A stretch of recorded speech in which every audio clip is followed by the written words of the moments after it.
ఢిల్లీ పర్యటనలో ఉన్న AP CM Chandrababu ప్రధాని మోడీతో సమావేశమయ్యారు. అమరావతి శంకుస్థాపనకు రావాల్సిందిగా ఆహ్వానించారు. అంతకుముందు విజ్ఞాన్ భవన్లో జరిగిన ఉన్నత స్థాయి సమావేశంలో చంద్రబాబు పాల్గొన్నారు. హైదరాబాద్ నుంచి ఢిల్లీకి చేరుకున్న ఏపీ సీఎం విజ్ఞాన్ భవన్లో కేంద్ర రవాణా శాఖ మంత్రి నితిన్ గడ్కరీ అధ్యక్షతన జరిగిన ఉన్నత స్థాయి సమావేశంలో పాల్గొన్నారు. అనంతరం ఏపీ భవన్లో కేంద్ర అంతర్గత జల రవాణా శాఖ కార్యదర్శి అమితాబ్ వర్మతో భేటీ అయ్యారు. ఏపీలో అంతర్గత జలవనరుల అభివృద్ధిపై చర్చించారు.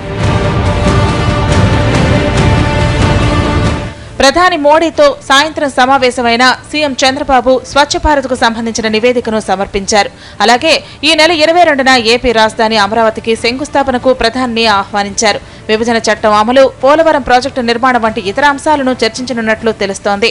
రాజధాని ఫౌండేషన్ స్టోన్ 22 అక్టోబర్ విజయదశమి రోజున పెట్టుకున్నాం.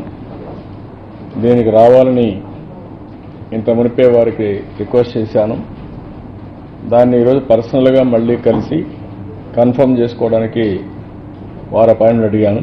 పీఎంతో భేటీ తర్వాత గవర్నర్ నరసింహన్తో ఏపీ భవన్లో సీఎం భేటీ అయ్యారు. చాలా రోజుల గ్యాప్ తర్వాత ఇద్దరు సమావేశం కావడం ఆసక్తిగా మారింది. చివరగా మీడియా సమావేశం నిర్వహించిన బాబు హైదరాబాద్ చేరుకున్నారు.